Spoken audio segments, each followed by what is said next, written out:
raised in Fez, second largest city in Morocco. I was brought up in a rather accepting environment, where I was always taught and encouraged to stand up for myself and for those in need. But I was always told to protect myself no matter what.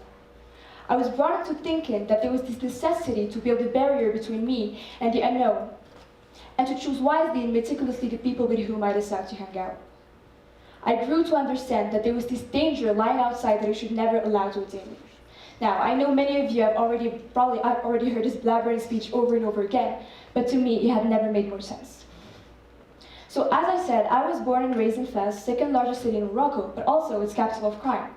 For example, at school, it was the norm for many of us to talk about the man who punched his 8-month pregnant wife in her stomach, and then proceeded to kick her and step on her head because of a badly cooked tagine. Or the man who stabbed his wife 17 times in the back after an argument. Or even the man who shot his wife and his children and hid them out of sight because he was afraid that the rumor of him having this affair with another woman would spread out and destroy his reputation. I knew danger was out there, and that in a city like that, you can't trust the trustworthy. Trust was a myth, especially when you were a woman.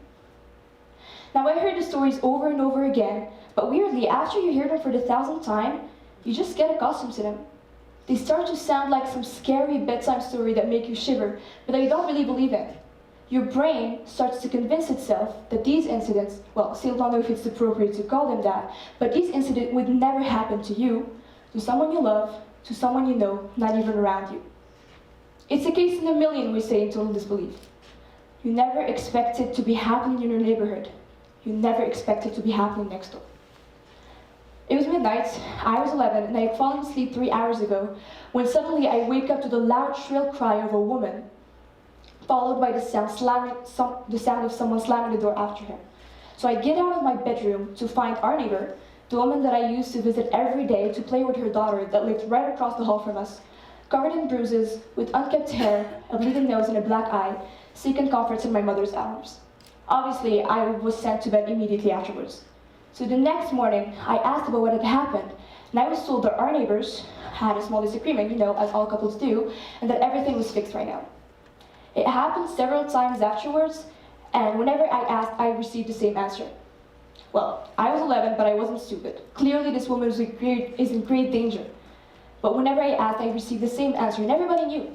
My parents knew, my other neighbors knew, everybody knew, but nobody did anything about it. Soon, my neighbor was locked out of her own house and had no other choice but to leave. I asked again, whatever happens between a wife and her husband stays between the wife and her husband, I was told.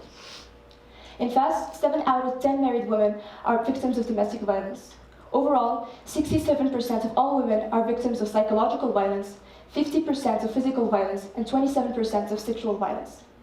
In Morocco in general, according to a survey conducted between January 2 and March 10, 2019 by the Ministry of Family, Solidarity, Equality and Social Development, the rate of domestic violence in rural areas is up to 56% and slightly lower in urban areas with 52%. Now, I thought about what had happened to that woman after she left our building several times afterwards, and she would cross my mind now and then several years afterwards, but a little bit later, it didn't matter to me that much anymore. I had come to the conclusion that we all come to when we're not provided with answers. It's just the way it is. When I was 16, one of my aunts got a divorce. It took her 18 years to break her silence. She lived 18 years under the same roof with a man who made sure every day to make her feel as insignificant as possible. 18 years of verbal and physical violence. But she had 3 kids with him. The oldest is now 15 and the youngest is 6. And my family always knew he wasn't the best human being out there, but they always assumed she was happy with him and never suspected a thing. But she would spend weeks in my grandparents' house with her kids, and she would stay there until he decided it was time for her to come back. And to what? To hell at its purest, evilest form. I remember one day my mom asked her, "Why did you stay that long?"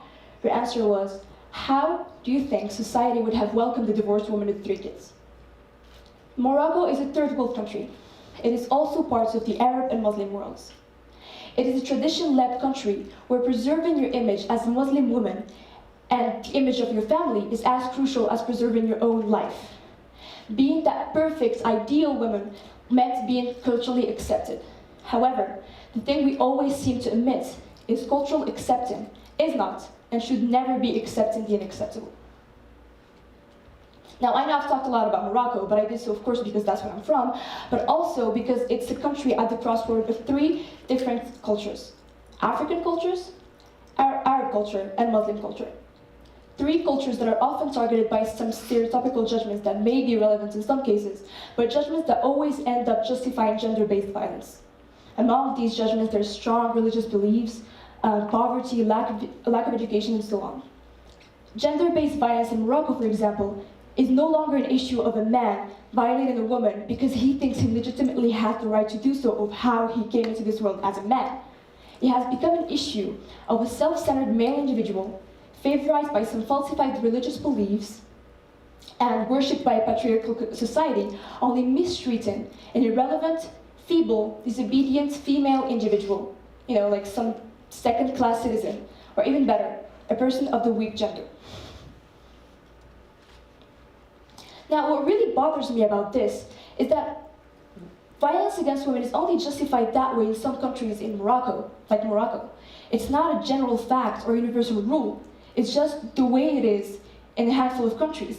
But in other parts of the world, it's justified differently. It's a sunny day in southern France in May.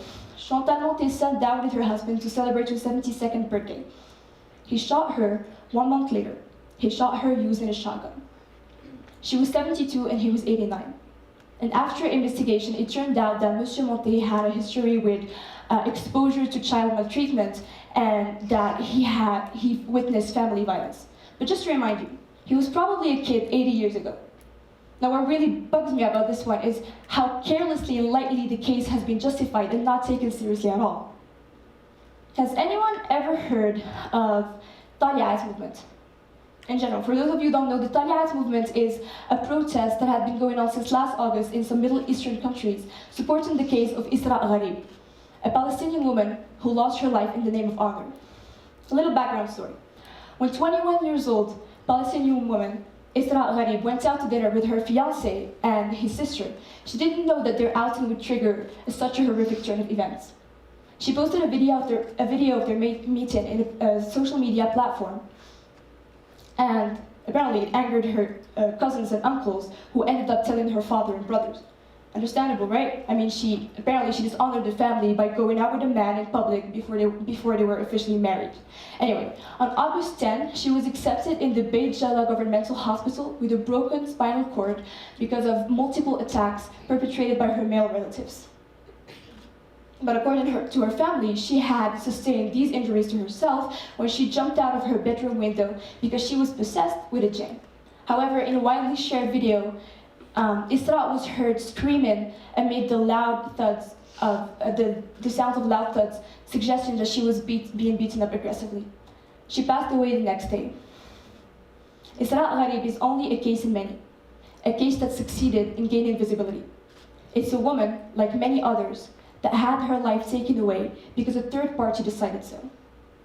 Many campaigners blame a culture of impunity towards male perpetrators, supported by a penal code dating from the 1960s when Jordan occupied the West Bank. Some of its provisions create a loophole used by Palestinian courts to issue clement sentences or to pardon men that say that they commit violence against women out of honor. Now, as we see, violence against women is an issue of a global scale. It can happen, and it is happening everywhere. It may have happened to you, to the person sitting next to you, and most certainly to a person that you happen to have come across in the past. That person could be from North Africa, from Europe, from the Middle East, from Eastern Asia, or from South America. Would it really matter? Would it change the way that you look at what this person had gone through? Would it seem more comprehensible if that woman was from a specific region? Violence against women is just another form of violence. Having this spectrum of justifications that we tend to utilize as a scale to understand what a person had gone through depending on where she's from is exactly what perpetuates this form of violence. It's the fact that we're so fond of labeling it that gives it this never-ending aspect.